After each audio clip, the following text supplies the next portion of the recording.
গতকাল ধর্ণা মঞ্চ থেকে বলেছেন যে একটা কমিউনিটি এখনো পর্যন্ত ঠিক আছে, যতদিন তৃণমূল আছে বলে বিজেপি এলে কিন্তু কমিউনিটি। দেখুন, ভয় দেখাচ্ছে মুসলমানদের দিয়ে হিন্দুদের। আমি মুসলমানদের বলতে চাই, আপনাদের সন্ত্রাসবাদী হিসাবে মমতা ব্যানার্জি দেখাচ্ছে, আপনাদের গুন্ডা হিসাবে মমতা ব্যানার্জি দেখাচ্ছে। যখন কোনো বিষয় হয় দেখবেন, তখন বলো অমুক গুন্ডাকে ডেকে আনছি, সে দেখে নেবে। মুসলমান কি গুন্ডা মমতার নজরে? এই প্রশ্ন আমি মুসলমানদের কাছে করতে চাই।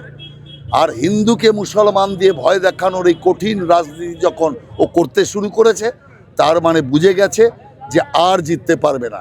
দাঙ্গা লাগানোর অনেক চেষ্টা করেছে, হিন্দু মুসলমানের দাঙ্গা, কিন্তু সেই দাঙ্গা লাগাতে ব্যর্থ হয়েছে মুসলমান এবং হিন্দুদের সতর্কতার জন্য। সেই কারণের জন্য এখন চেষ্টা করছে হিন্দু মুসলমানে বিভক্তিকরণ করে ভোট জেতা।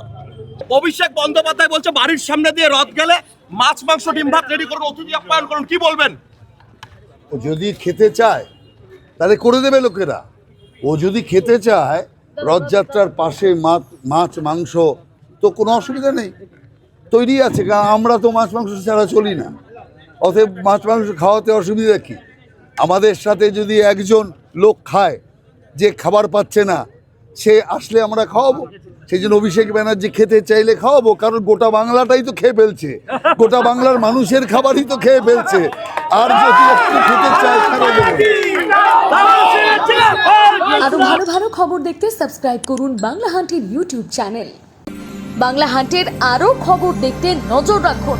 বাংলা খবর মানেই বাংলা হান্ট।